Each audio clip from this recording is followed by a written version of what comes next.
It is not only a pleasure but our greatest honor to have you all here with us today. As the inaugural launching of the Research Compendium of the Department of Computer Science and Engineering. The IIT Research Compendium, which will be launched shortly, is an edited collection of MBA research projects that are industry-focused and practitioner-oriented. The intention of publishing this compendium is to make the valuable insights gained by the researchers by completing their researches available for the wider community and also to add value to the postgraduate program of the Department of Computer Science and Engineering. Thus, ladies and gentlemen, we are all privileged to be here at the inaugural launch of the IT Research Compendium, which will be taken ahead as an annual event by the Department of Computer Science and Engineering, University of Martor. And now, to formally welcome you all, I would like to invite a very respectable and an inspiring character. She was a former head at the Department of Computer Science and Engineering of the University of Martor, and she serves as the Deputy Director of the HTCC project at the Ministry of Higher Education. And most importantly, she is a pioneer of establishing the MBA in IT program at the University of Martor. Mrs. Sushata Nanakar, dear Madam, the stage is yours.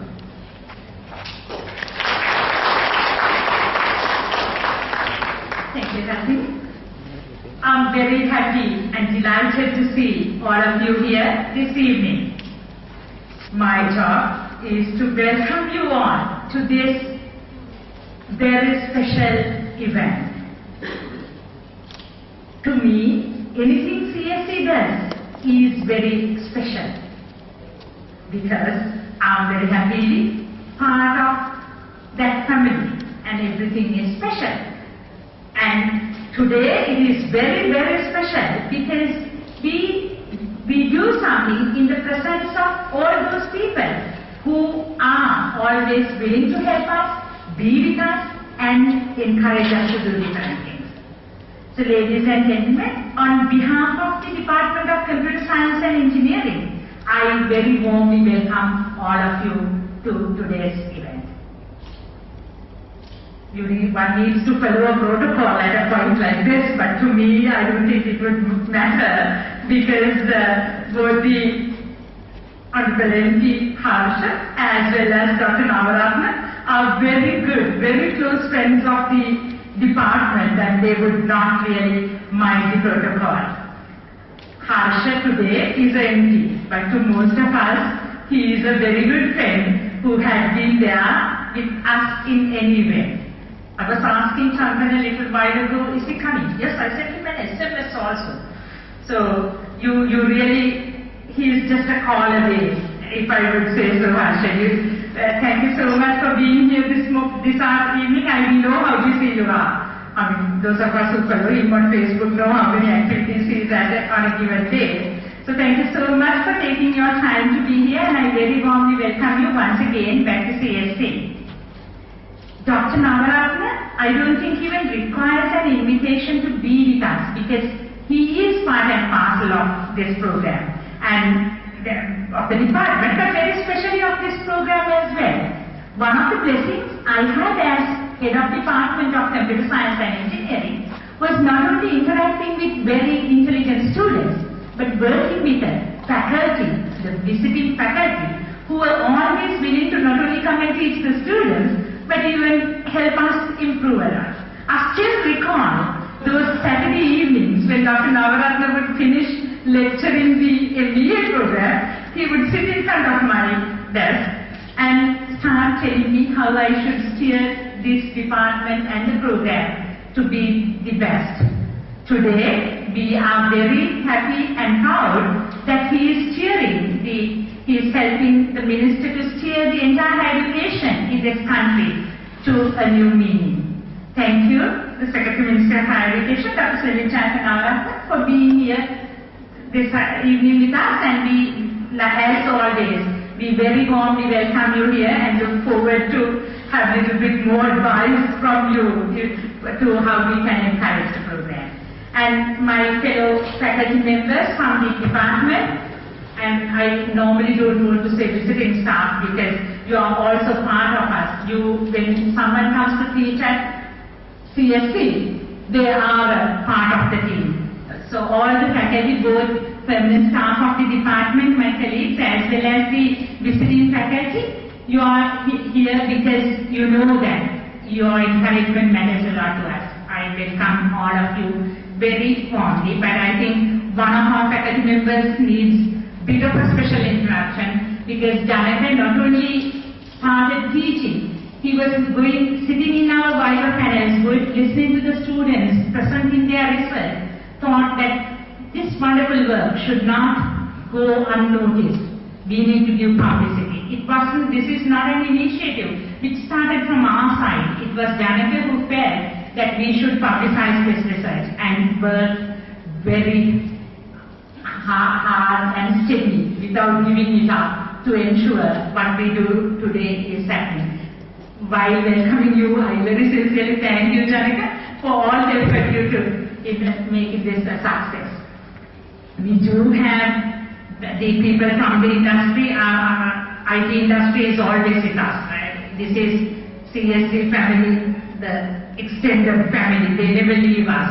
Irrespective of whether we invite them or not, they would always be with us. So this evening is no difference. Thank you so much for being here. The members from the IT industry as well as from the IT academia. Your presence is a great encouragement to us. So we welcome you on behalf of this program. The students, past, present and future, it's your program, and I think you are as happy as we are to be here this evening, to be part of what we try to launch, which would be your effort more than anyone else's. I just would take a couple of minutes to tell you a little bit about MBA in IT at University of Melbourne. As you all know, we want to ensure that we provide manpower to enhance the industry. We have been very stringent with our selection criteria. We have been very stringent with the programs that we run. But when we wanted to offer master's programs, the first thing that came to our mind was to try and see how we can help the IT industry flourish. Looking at what was there in the market and what was missing. MBA program, the need of MBA program was there.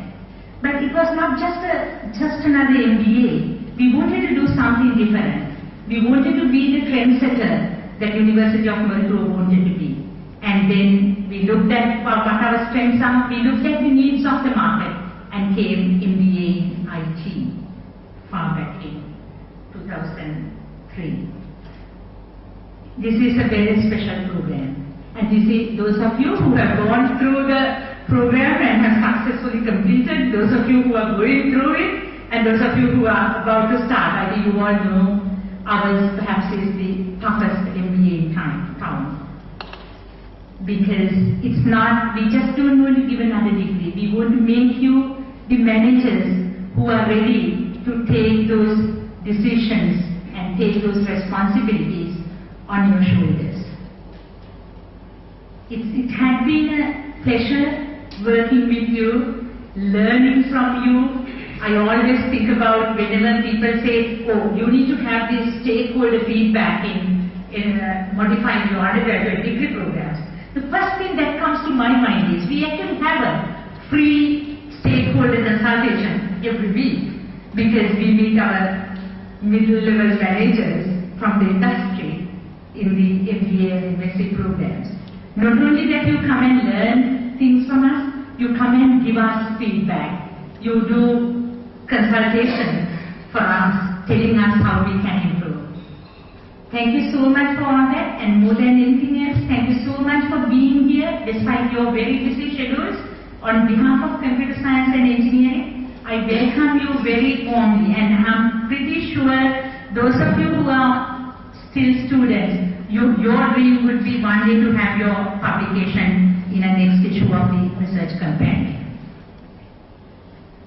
Head perhaps is saying that I should stop. So thank you so much everyone, and once again, as always, the blessing of being in CSE is you don't need notices months in advance. You can organize an event very fast,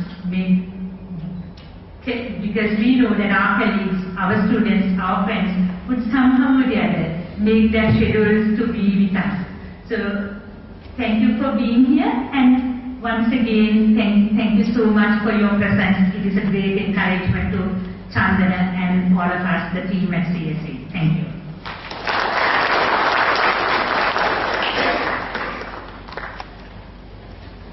Thank you very much, madam, not only for the words of welcome, but for the words of inspiration that talk directly to our hearts. Thank you very much again. Going through hundreds of research papers and selecting the best out of the best and coming up with a quality research compendium is no easy task.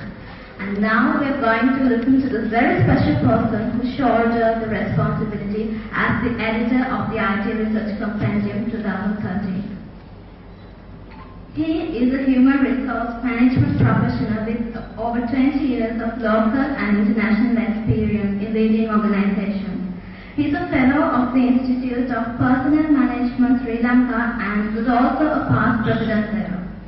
He was awarded the prestigious gold medal for the outstanding contribution to the field of human resource management by the IPM at the National HR Conference in 2009 and HR Leadership Awards at the Global HR Excellence Awards in the years of 2009 and 2010. He currently serves as the director of Kent Ridge Private Limited. Mr. Janaka Kumar Singha, the editor of the IT Research Compendium 2013. So, the mic is due.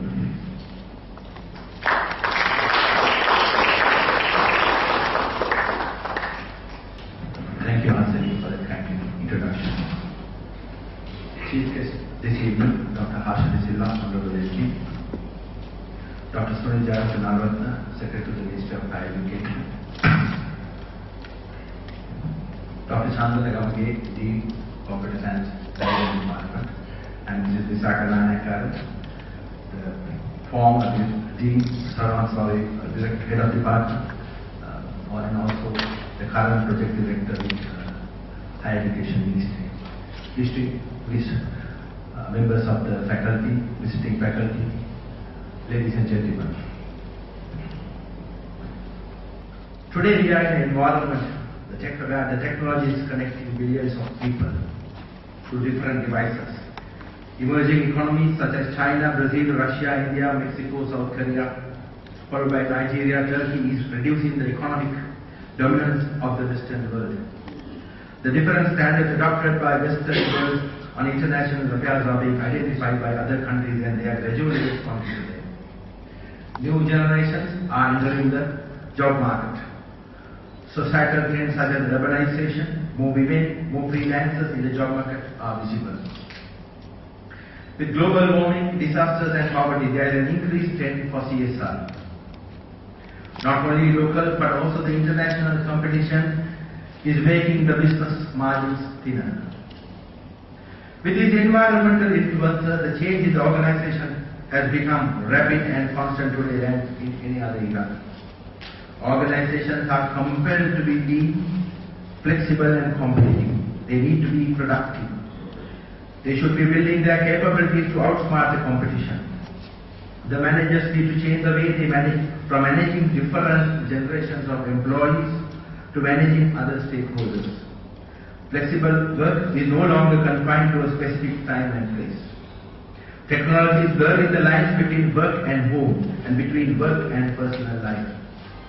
Tens of millions of people now work at home, telecomming, participate in virtual teams. But this does not mean division of the workforce is not happening. At the traditional and modern workforce due to resource constraints and digital devices. However, at a time, knowledge is fast changing. Those with the latest knowledge, skill and attitude are becoming a rare commodity. In this backdrop, globally, all organizations are clamoring for talent. Talent management, attraction and retention and development is becoming very, very important. It needs the right leadership. Team working, using physical and virtual teams is becoming increasingly important. Cross-business relations, networking are becoming very apparent. Alternatives to full-time employment, such as consultancy assignments, outsourcing, part-time working, is more and more growing. Performance appraisals instead evaluated primarily through the judgment of their superiors is moving towards 360 and 720. Thus, apart from technical and conceptual skills, human relation skills are becoming more and more important. That is why in this research compendium, which we discussed, we are going to launch today, we have selected more and more management-related research. We have selected areas such as leadership, communication, team working, networking, engaging, psychological contact, emotional intelligence, and understanding the generation gap. The research compendium was edited with the list of research done by the CSE, and we went on a random basis to select this research. And today we are showcasing this selected and edited research as a compendium.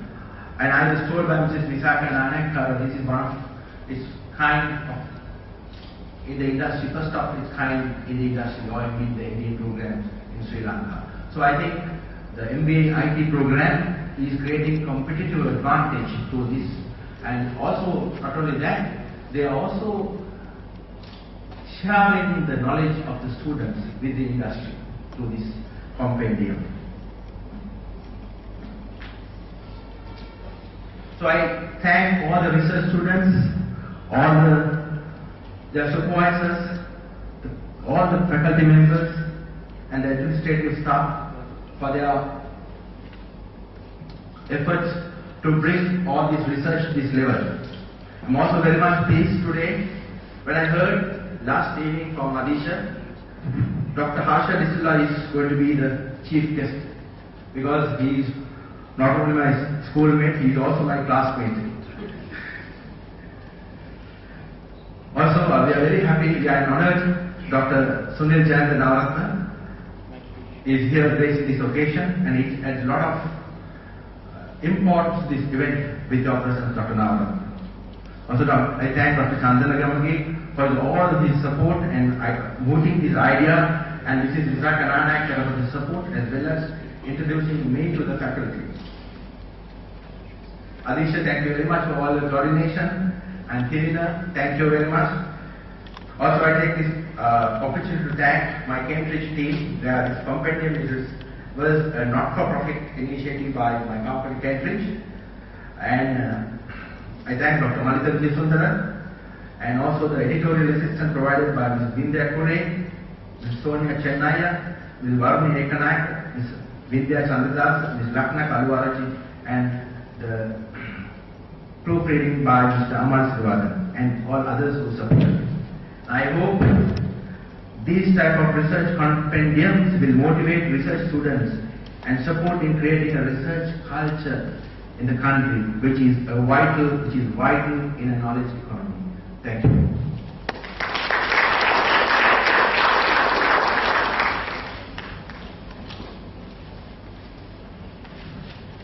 Thank you very much, sir, for your words of wisdom. And now we have achieved the most awaited and the most important event of the day, the launching of the IT Research Compendium 2013. And to mark the ceremonial launching, I would like to invite the editor, Mr. Kumar Singh, to hand over the first copies of the IT Research Compendium to to our chief guest for the day, Dr. Harshali Silva. So please come on stage.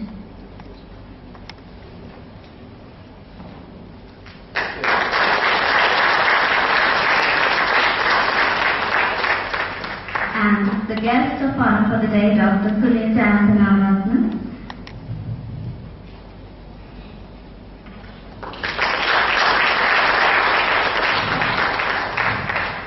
And our very own Mrs. Vishaka Ramanka.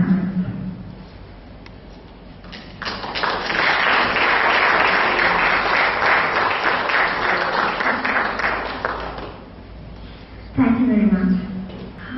We are very privileged to have this very special personnel as the guest of honor of the IG Research Compendium launch today, and he is the Secretary to the Ministry of Higher Education of Sri Lanka. He was the Director of the Cargill Ceylon PLC Sri Lanka and was also the Chairman and the Director General of National Youth Services Council for over 4 years.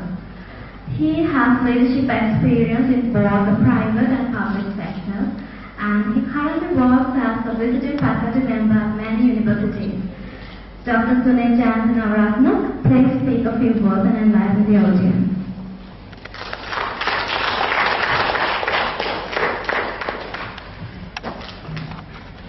Hi everyone, Vanakkam, Assalamu alaikum, good evening. My friend Dr. Harshali Silva and Dr. Chandana Gamade, Vishaka Ranaka, my always fighting and caring friend, always we are going together, not physical fight but arguments. Chandra Kumar Singh, Hindi, Cambridge, and academic students. So I'm very happy today our Honorable MP, Dr. Harshali Silva, is here with us to this occasion.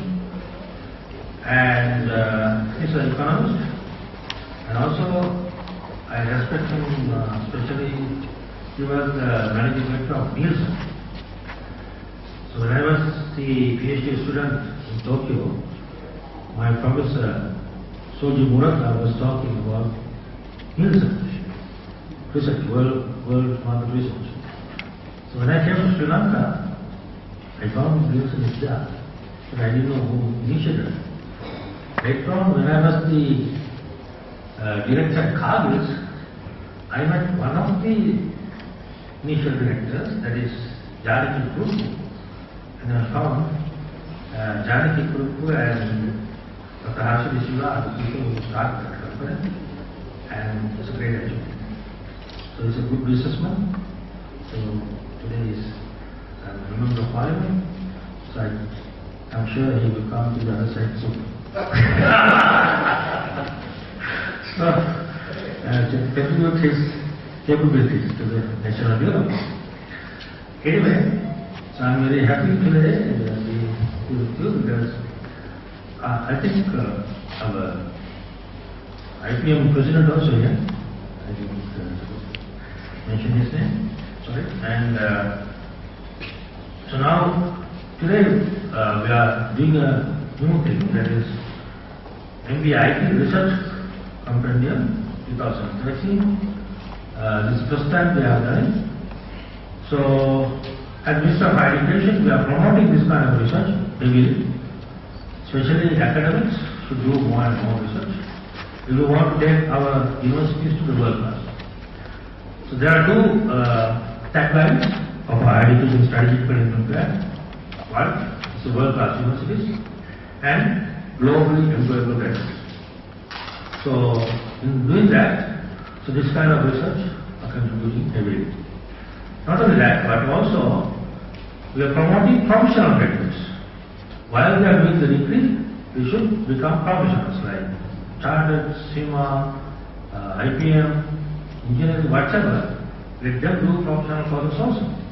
So when they come out as academics, they are also professionals.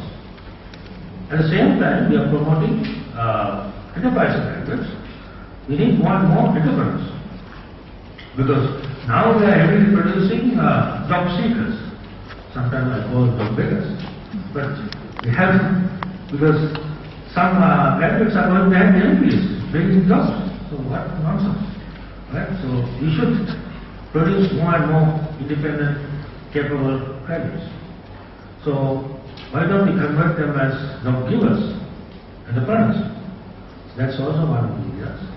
So in that sense, this MBA program, I can remember when I was teaching at the MBA program in the Ishaka's invitation, we was thinking of this kind of thing. So now it's happening. And especially without research, how can we go to the next level? I'll give you a very simple example from Japan, because I have many statistics from Japan. As you know, Dr. Harsha, this our Sri Lanka per capita income was $89 in 1950, right? And this was $90 in Japan, and Singapore at that time, Malaysia, $30. So Singapore was 3 times behind us, and almost we were on with Japan. Then I checked our per capita income in 2004. It was 1,032. Japan went to 29,000 and Singapore went to 26,000 and Malaysia went to 3,000 something. Now you can see huge jump. Why? Because Japan became a manufacturing center while Singapore became a trading center. And Sri Lanka didn't have much strategy, visionary thinking. So, interesting thing is, then I checked why Japan managed to achieve it. So they were producing automobiles to zippers, A to Z products. Automobiles, the Toyota, Honda, whatever cars, and zipper is YTQ. So A to Z products are there. I can name no many things.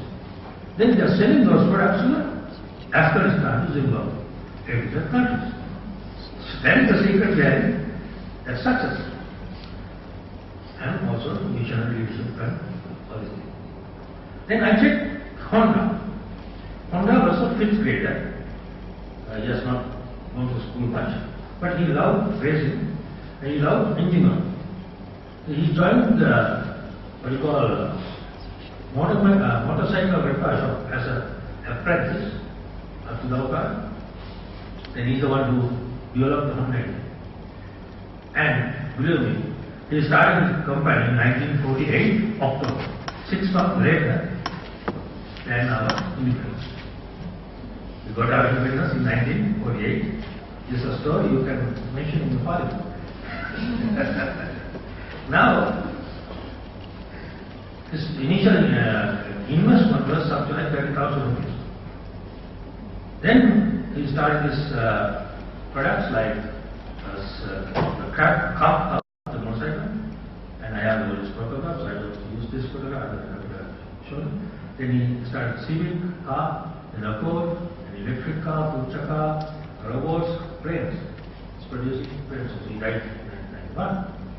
The interesting thing is, I checked his sales, Honda's sales of 2012. And guess how many motorcycles he has produced? 15,464,000 motorcycles. 15 million. And he has sold only 221,000 units to the local and balanced 15,242,000 export on the motorcycles. And automobiles, 3,817,000 and 742,000 sold locally and 3,075,000 sold outside. So interesting thing is, his total sales of 2012 was $100.6 billion US dollars, where our total GDP was $59.4 billion. Now you can see the power of entrepreneurship, right? Actually, I checked the same thing. I have been telling these stories from 1996. 2000, Honda's total sales 4 times bigger than our GDP. Now it has come down. So what the lesson we can learn is, so we need more and more engineers, and solutions to the problem. For that, we need research. Unfortunately, we are very poor in that sense. Sometimes we do research, but we publish a paper in an international journal and finish it. It doesn't go to the field. We have more than 300 agriculture PhDs, but our farmers don't get certificates. I'm sure this MBA program has started this different type of research approach to help the student. So I'll give you one more example from the IT side. Then I went and checked the Bill Gates, Larry Page and Sergey Brin, and Mark Zuckerberg. You know who are they? Yes.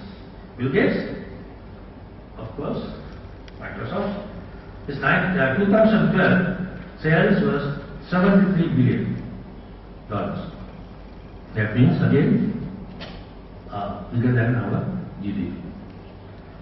And Larry Page and Sergey Brin, that is Google, their total sales equal to 31 billion because they don't have any cost.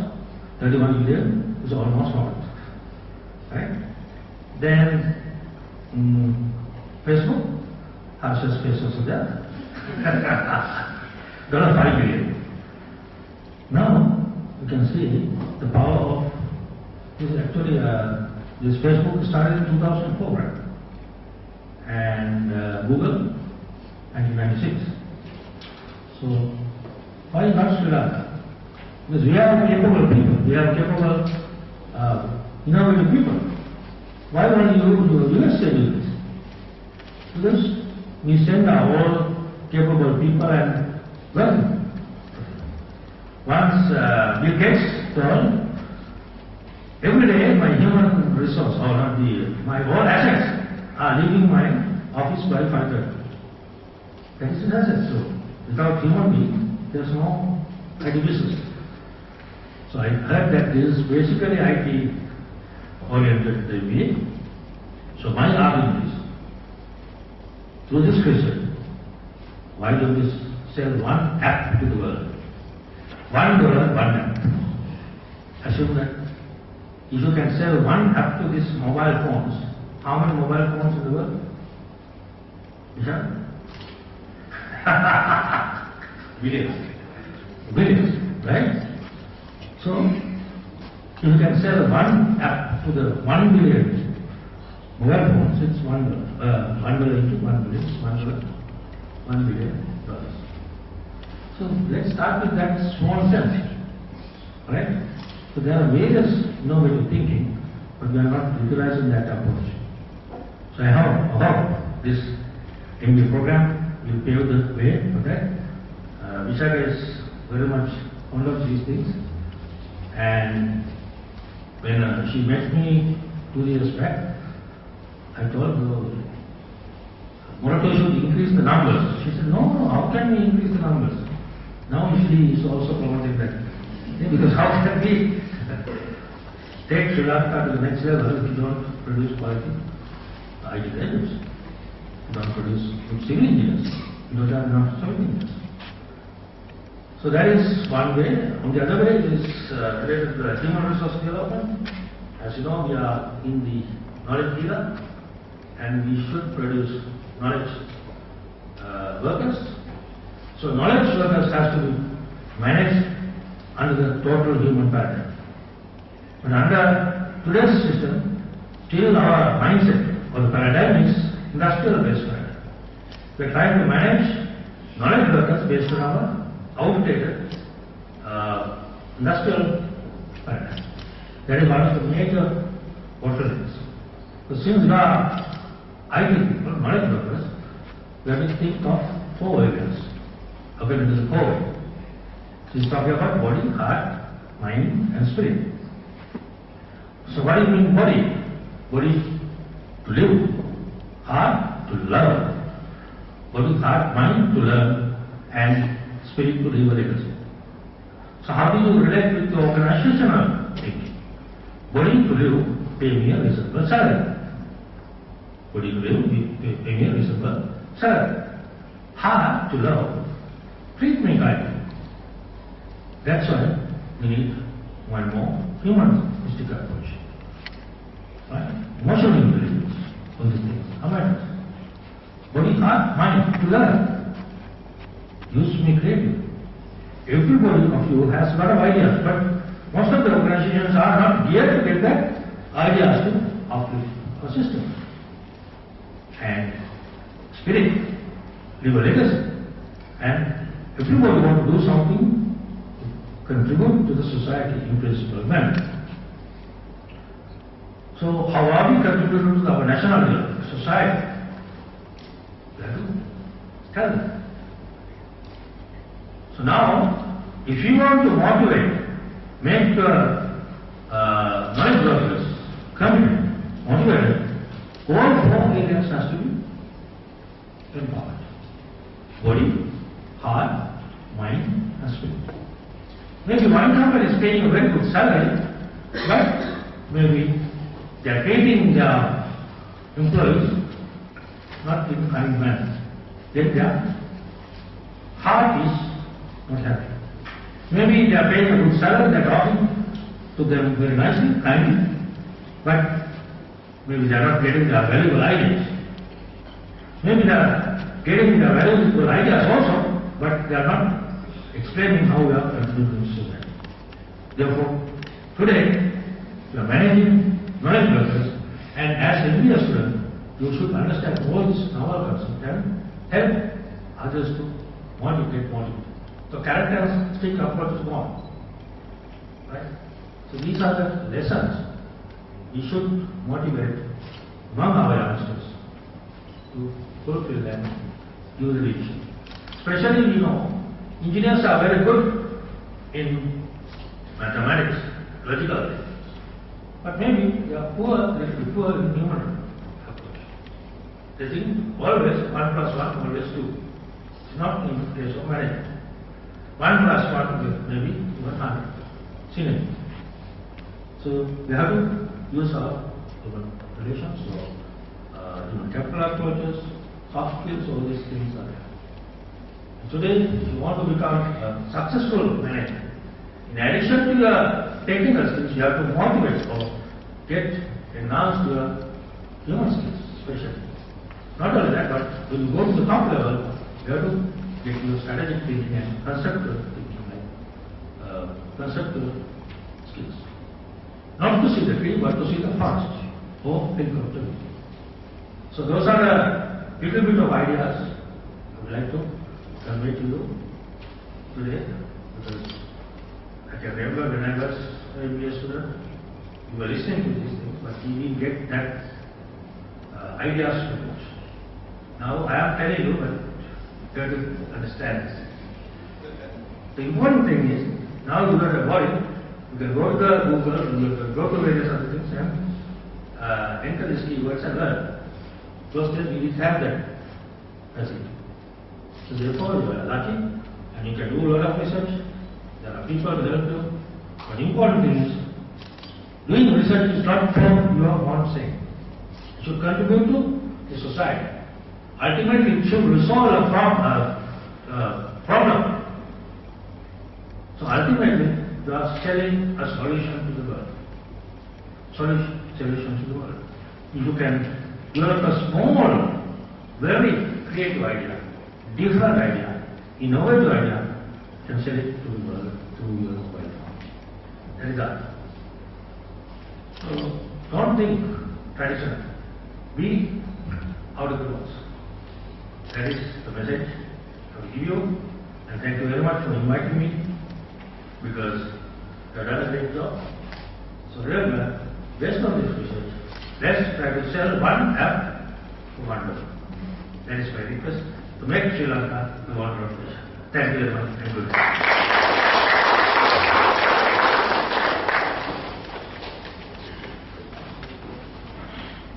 Thank you very much, Sir. Those were really interesting and insightful talks. Thank you very much again. Today we are very honored to have Dr. Harsha De Silva, Chief Guest for the day, gracing this occasion with his honored presence. Dr. De Silva is a trained economist and is currently a member of the Parliament representing the United National Party and is also the party's chief spokesman on economic affairs.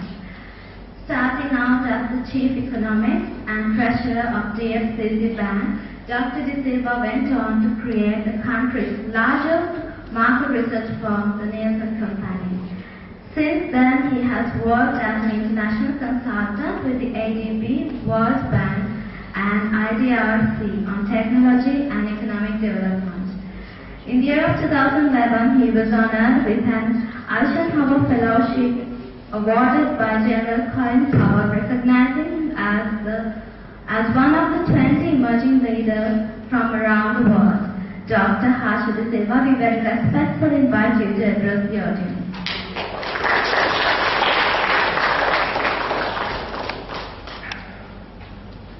Thank you very much.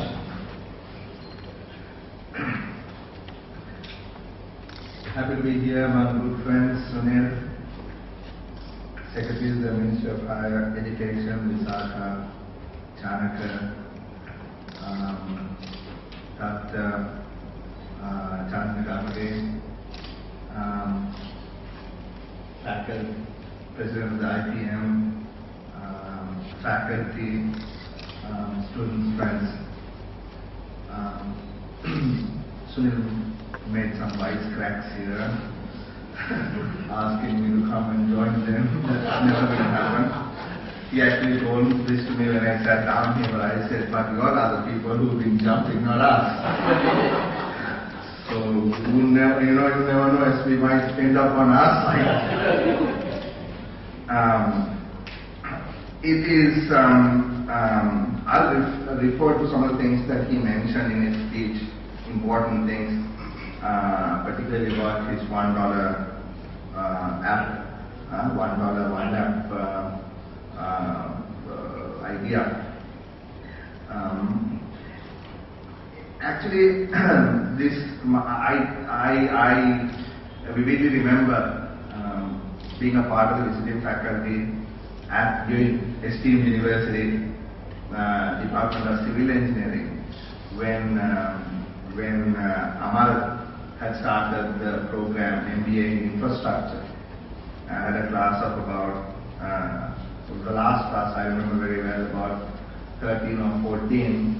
Unfortunately, by the end, I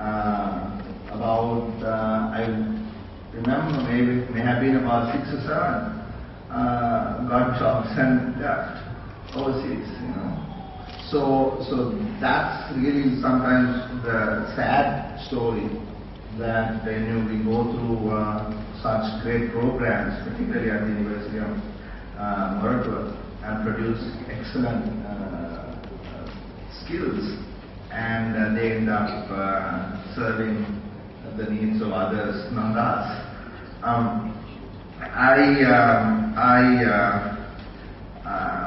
I'm particularly happy that you all have finally put this compendium together, and also because the young lady who introduced it said that it is industry focused and practitioner oriented, because at the end of the day that's what counts. Sunil said there are 300 PhDs in agriculture, and he knows agriculture quite well, I know. The farmers are still unable to make sure that they get out of the poverty trap they are in. And people like Cargill's always exploit the opportunity as good business people. So really, I think for an industry person, for a lay person, what is important is what works. The answer, what works. I think even as more than the research question, why does it work? I mean, it's for the people here to really sit down and think about these questions. Why and how, and if not this, what then? But to the person who is running a company or managing an enterprise or trying to do something, improve its competitiveness, what is it I should do? And perhaps later I'll figure out, why did it work? I want to give a funny example. Funny because of the historical context of it. Sunil spoke of Singapore, how in 1950, part of Malaysia, it was only $30 per capita GDP, when Sri Lanka was $89. You see, when Deng Xiaoping decided to open up China, of course moving away from that great dream of the leading nation of the socialist world, fighting with the Western world, he was going against the grain. I mean, the Chinese were destined to be a classless socialist society, moneyless, and with common factors of production, right? We remember as children seeing Chinese people in green shorts and shirts, perhaps a cap with a little red star, riding bicycles made in China. Of course, I was in Shanghai not too long ago, and I was totally taken aback, because that's the first time I was in China ever, with a number of Audis on the road. I mean, this is the epitome of the capitalist world. I mean, far cry from what they were trying to achieve, a classless society. Now, the story is when Deng Xiaoping wanted to open up China, he looked at a research compendium, in a sense, looked at what others had to say about opening up. Others had to say about the market economy. So the best person he thought he should go talk to, obviously he didn't want to go see the Yankees, it was beyond Dimitri to go meet the Yankees. He said, LKY. And Janaka, my old classmate from Law College, he was an LKY, I think, right? He has an MBA from LKY. And he went to see Mr. Lee Kuan Yew, and he said, tell me. He said two things. He said, open up your economy and begin institutional reforms. And so that is the research compendium right there, because they had done it, they had studied it, they had, well, not written about it in the way that you have put together tonight, but it was the inherent knowledge that Mr. Lee Kuan Yew shared with Mr. Deng Xiaoping. Of course, after he started the reforms, he sent hundreds of Chinese scholars, bureaucrats, civil servants to Singapore, and they then subsequently learned why it works, what are the nuances, how do you fine-tune market reform, how do you fine-tune institutional reforms, how do you open up. So the point is that the Chinese subsequently learned why it works, and if you have been following China, you would know that China, since Deng Xiaoping's reforms in the late 70s and early 80s, have initiated the most boldest reforms ever in the Communist Party caucus in November, including what is going to be very important in the next phase of global growth, relaxing the one-child policy that the Chinese have had so far. I don't know how many of you know that the Chinese have relaxed the one-child policy. Not that every family can have more than one child, but if either of the parents are a single child, then they are allowed to have more than one child. So you're talking about human resources, you're talking about knowledge economy, you're talking about growth driven by human intelligence and human ability. So you're going to be faced with twice as many Chinese smart guys to deal with. So something that is of a different paradigm that you perhaps would have been thinking about when you were planning for the next 25, 30 years, that there's going to be only 1.3 million Chinese into the population growth rate in China, where that's all going to change. So you're going to start thinking anew, particularly you guys in human resource management. So the point was that why a compendium like this is important for people, lay people, is because when Deng Xiaoping was asked, why are you opening up? You know, what's the whole thing about market economy? He said, and this has been quoted widely, he said, it does not matter what color the cat is as long as the cat catches mice. Right? Once I tried to say this to Alphonse, he told me, go back to college and come and tell me why market economics work. I said, no, sir, I was not trying to explain why market economics works. I was only trying to tell you why your Chinese friend says this, you know, because that is for the layman what works, right? And subsequently, perhaps, why it works. So, some of the like I said, the biggest change that we're going to see in the world, I think, over the next, how long does it take to make a baby? 9 months. You know, from next 9 months onwards, is increase in the growth rate of China, of the Chinese workers. Of course, it takes another 18 years for them to come to the workforce. So, take another 20 years, you're going to see a different paradigm of competition in the world.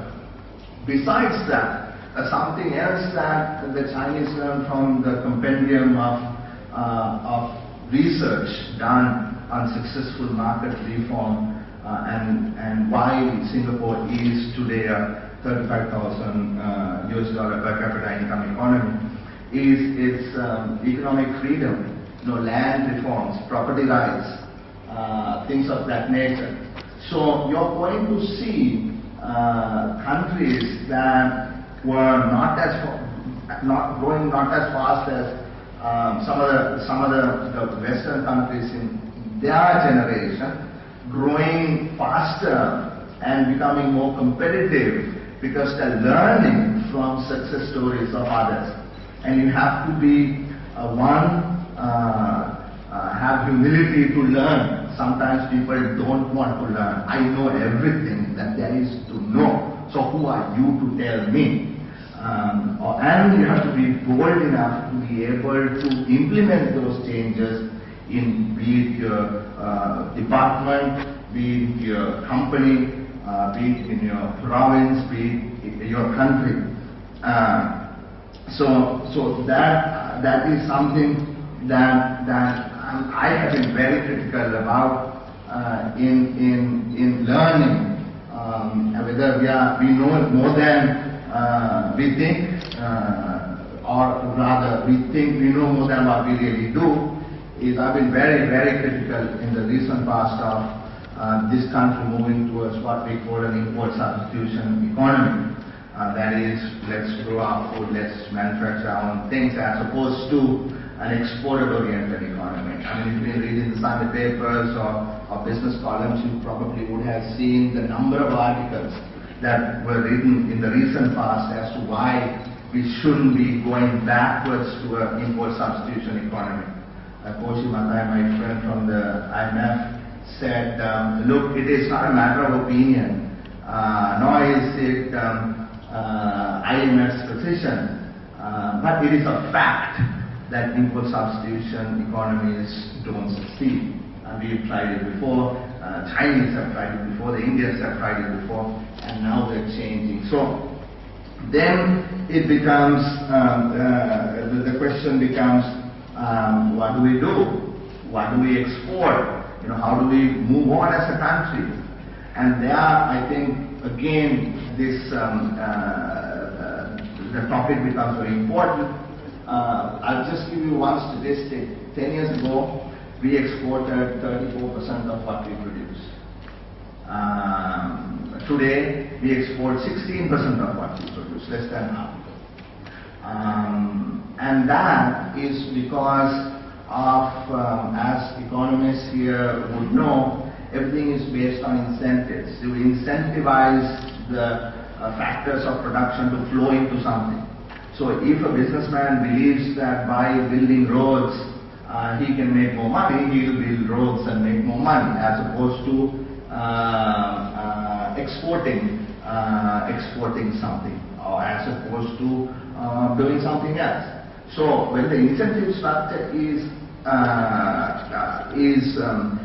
skewed in a particular way, rational human beings, rational organizations will push money, resources in that direction. So then, what are we going to export? What are we going to export? Sunil said Japan exported from A to Z, aeroplanes to zippers, from Afghanistan to Zimbabwe, right? But now China has taken over that. They are exporting A to Z to A to Z, right? And it is going to be very difficult to compete with the factory floor of the world. The factory floor of the world is China. And if you look at production, if you look at the competitiveness of Chinese enterprises, it is beyond imagination. That is not to say some of our factories here in Sri Lanka are top class, world class. If you look at some of the apparel exporters, I mean, they're second to none, they're best in the world, best in the business. But to what extent can they grow, right? So that is the real question. And I'm just one of many who come to the conclusion that the knowledge economy is the only way that we have going forward. And there are many here who are pioneers.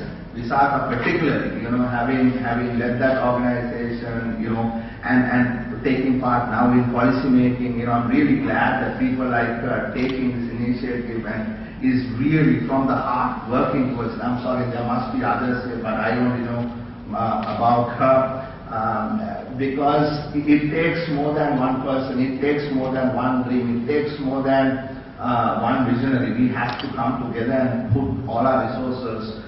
Forget politics, I'm not talking politics at all. It doesn't really matter whether I'm in party A or party B, but it does matter right now. But we need to come together in a bipartisan approach and ensure that we have the right building blocks to promote a knowledge economy. There are long-term things we need to do, short-term things we need to do. Short-term things maybe like changing our regulation, being come to Parliament, bring an amendment to a bill, we'll support it. There's no problem, right? We have never ever undermine any legislative change, amendment to any bill or regulation to support the growth of the knowledge economy. After all, the Information Communications Technology Agency was a baby of the UoM. The NASA was actually running because in this program that Mahindra Rajapaksa is taking on. So we give praise to people who are willing to accept a good thing for a good thing and take forward. And the present government's game plan of a knowledge hub is an absolutely superb idea.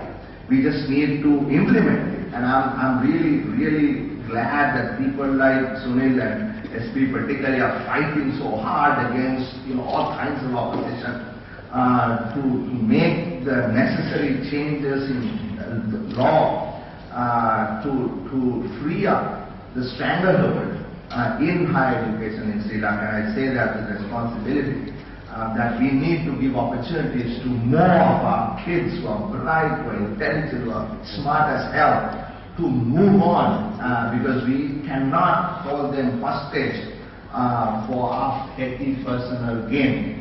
And I say that again, we should look at because there is enough wealth in this world to be shared among all 20 million of us, right? And we just need to ensure that regulations and legislation is formulated so that we can all benefit from that. So finally, that is where I think we need to sort of start looking at long-term objectives, long-term, where do we want to go, right?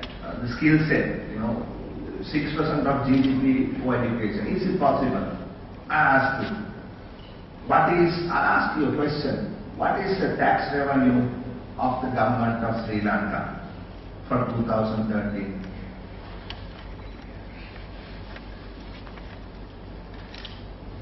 Question. What is the tax revenue of the government of Sri Lanka for 2013? Sunil is saying, I won't ask him the question. That he knows very well. Somebody else, take a guess. Sorry? No need to Google. He's trying to Google. He can Google if he wants, but faster than Google. How much? Yes. This is an important question. What is that tax revenue of the government of Sri Lanka as a percentage of GDP? I'm not asking figures. How much? 10% somebody says. Close enough. 12%. 12.5%. Now that 12.5% is all what we make, the government makes as tax revenue. So you want the government to put 6% to education. And if you put 6% to education, you are left with 6%. Right? To do everything else.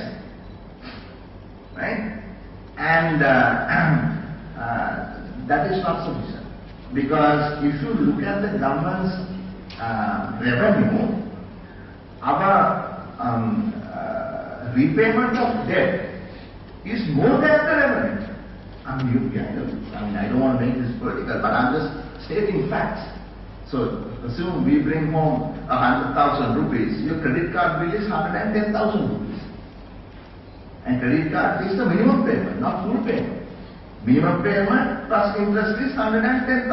You bring in 100,000. That is what has happened to this country. Our revenue is insufficient to make the minimum debt payment of the country. So we have to borrow to make that payment. So it is in that context that we have to prioritize. At no point am I saying education must be second priority to anything else. I think it should be priority number one. And on the 21st of December, the United National Party will agree on a four-point plan for the future. And there we will say, we will put 6% of education, of GDP to education. How we are going to do it? We will tell the country as we move along. But that is because it is the primary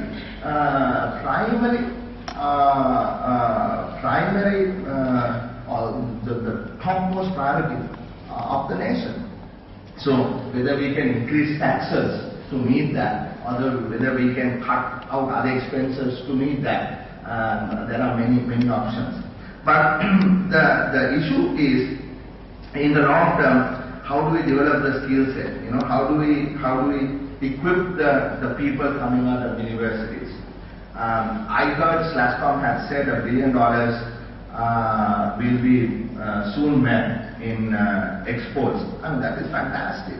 And I think, this has been growing quite rapidly from a few $100 million, and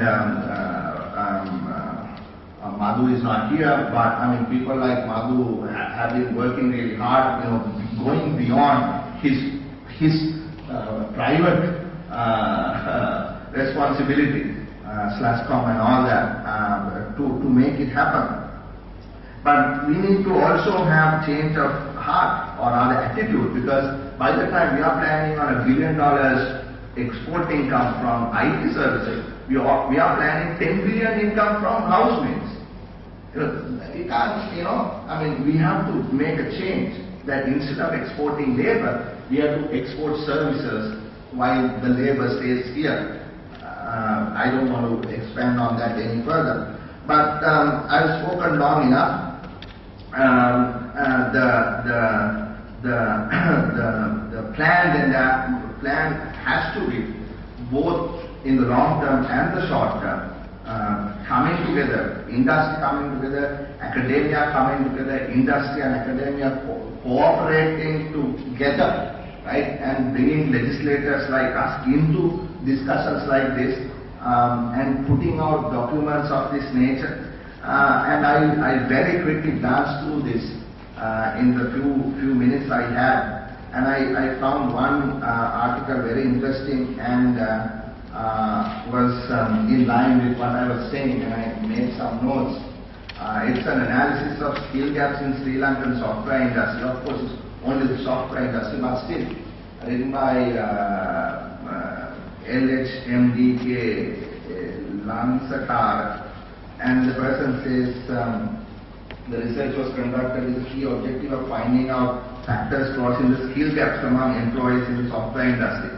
And I particularly liked some of the recommendations where the person says the government needs to encourage and get the involvement of private and government educational institutes to cope with the industry in order to design the educational programs according to the industry requirements and international standards. That's spot on, right? So, I mean, this must be given to the people, 225 people there to read. And further it says, the government should also play an intermediate role to link all stakeholders involved in the software industry development. This is a good one, this person says, a skills gap analysis should be conducted regularly, and the identified skill gaps should be prioritized and addressed with the assistance of the industry. Government has a responsibility to provide incentives for organizations to invest in employee learning and development. Right? I mean, this is exactly what I was saying, and even the terms are there. You know, improvement to the skill, private-public partnership, incentivizing corporates to put more money into training. So I think what to do, right? What works is here. So I will not take up any more of your time. You will soon ask me to go home if I continue this way. Once again, I want to thank you for your invitation. And one word before I stop is what Sunil said about $1 one application. I've been particularly fond of your department's summer program with MIT, where even this year we launched about 6 companies. I can remember BHEX and something. Last year also about 4 or 5 companies were launched. So they have a very interesting program, Sunil. I don't know if you are aware. Saman Amarasinghe, former student, I don't know, former student, yeah, that's right. Our classmate also, small days, has, got this program started with Visakha and everyone, and MIT sends 3 or 4 personnel here, and over a period of 7 weeks, they try to create entrepreneurs. And I have been one of the big supporters and will continue to support it. And once again, I want to tell you, Visakha and everyone else here, that you can count on my support, even though it is very little as a part of the opposition. But I will always be there to help you because I believe in your university, I believe in what you do, and I wish you all the best. Thank you very much.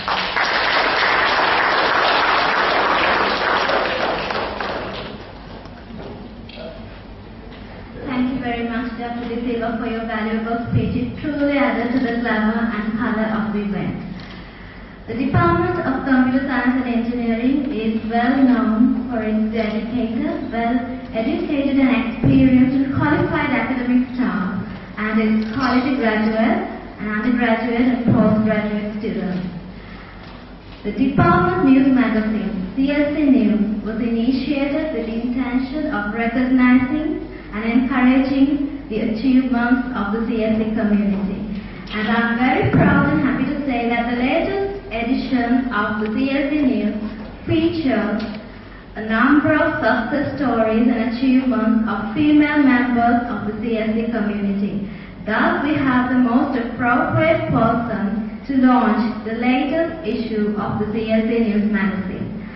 An exemplary and outstanding career woman, Mrs. Chandi Dharmaratne, the Director of Human Resources of Virtual Staff Private Limited. Madam, we very respectfully invite you to launch the latest issue of CSE News, and she will be accompanied by Mr. Nisansa Silva.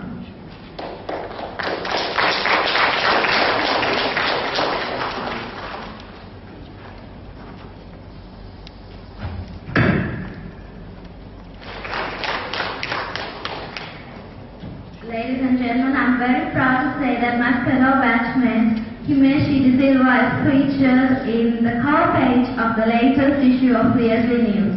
And the news magazine will be made available for you all to read her story and many success stories of other members of CSE community. And we are forever grateful for the Computer Science and Engineering Society, commonly known as the CSE, for its support and advice given to us all throughout in every event we organize. So now I very respectfully invite Mr. Hasis Yagahavija, the President of CSE, to address the gathering.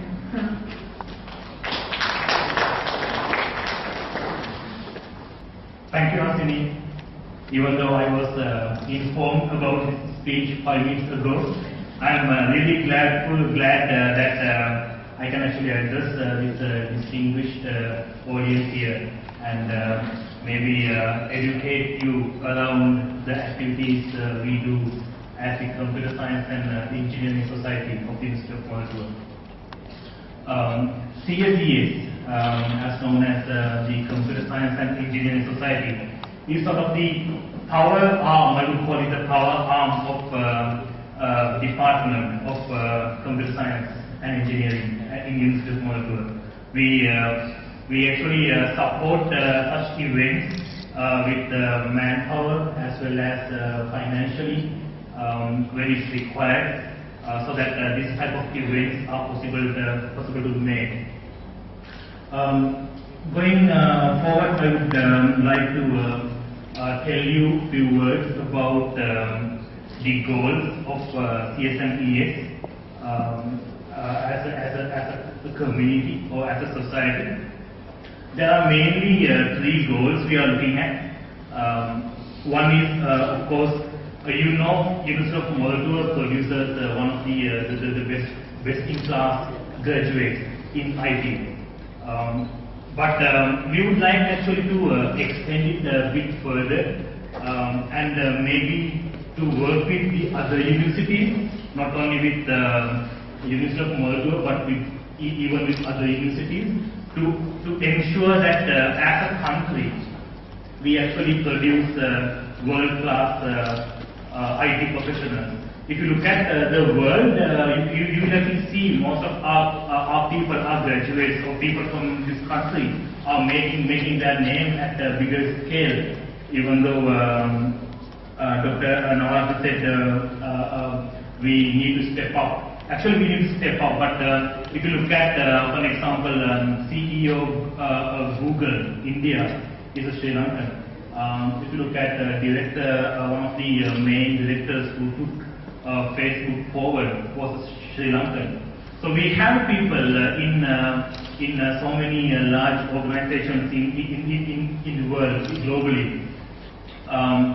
But as CSE, we have this goal to take hand in hand with other universities as well, so that we can actually make the total university education system a better place, producing high quality graduates.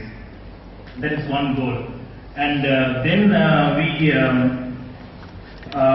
we have a goal to make the industry more closer to the uni ecosystem, because if you look at some of the research papers published today, they are really relevant to industry. I was again, as Harsha mentioned, I was glancing through, and I found this interesting research which I can, of course, use from tomorrow in my organization, my own organization. There's a research called a study of employee perception of performance appraisals in software development organizations. As Dr. Nawaz said, we deal with people, but we don't have the capacity, maybe we don't have the knowledge as the industry to do research of this scale. And that is actually a partnership we can make with the university ecosystem to have a better partnership. So it works both ways. We can influence the university system, plus the university system can actually contribute a lot to the industry. So CSES is actually made out of a fine combination of professionals from industry plus the academia. So that I would call the second goal of CSES. And of course, thirdly, most of us are very much privileged to be here. But as a country, if you look around, not everybody is privileged as you and me. So as the third goal of CSES, we have an objective to help the less privileged communities, especially the things we can do like on IT side, the rural communities, rural schools.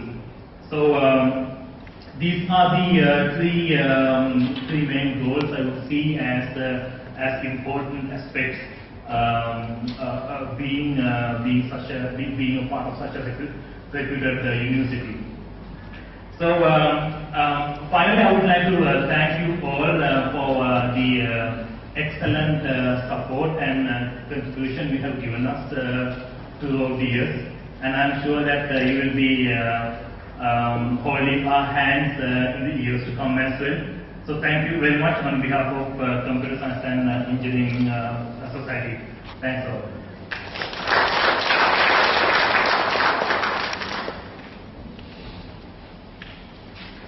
Thank you very much, Mr. Hamilton. And now we have achieved the end of a very successful event. And to propose the vote of thanks, I would like to invite the head of the Department of Computer Science and Engineering, Dr. Chandana Gamage, who has been a pillar of strength and encouragement in everything we do. So.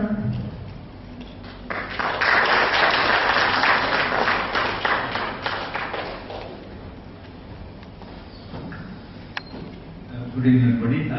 First of all, I would like to thank the distinguished guests for coming here. Dr. Harsha, thank you very much.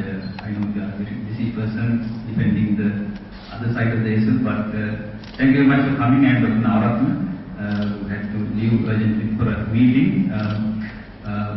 I would like to take a minute to just tell you what our journey is. So we are academics at the Department of Science and Engineering. We are academics. We are engineers, so we are a bit on the practical side, but we are academics. And our main activity to share knowledge and doing that to create new knowledge. So the compendium must be viewed in that light. So we are when we publish it, we share knowledge. When we create it, we create knowledge. That our goal is to create capable people. So I would like to thank about 20 people here in the audience who are the next batch of the MBA 2014. Thank you very much for coming. I hope you can look forward to a very interesting time at the department, as you can see today. And I will thank the 2013 batch who will be starting their research work with dedication. I can see some people trying to go under the chair at this point, but this is now you can see the quality of work. Of course, you know the quality of work we expect. And the 2012 batch, some of the students are here who have finished their work, and we are going to start work on the 2014 compendium very soon. I would like to just finish by pointing out two people in this hall. One is the president who brought peace to this country, and another person who is not here, but a person we can all be proud of, late Honorable Khatragam, a true son of the motherland, and a person we can all take as a guideline. Highly educated, highly capable, and a high achiever. So we are, we have had this, we had this event in the presence of that kind of people who have had achievements to their name.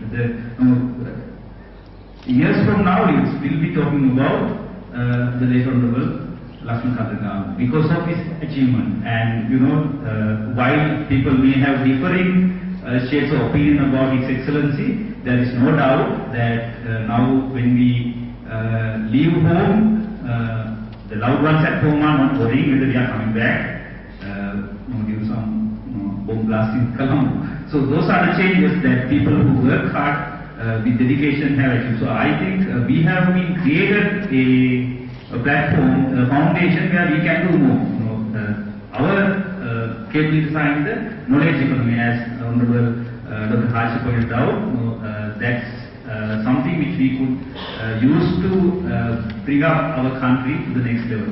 So in that spirit, I thank all of you from being here. I have to especially thank Vishaka for doing all she can do to help get the MBA program going, and my fellow staff members. Thank you very much, and I wish you a safe journey back and good night. Thank you.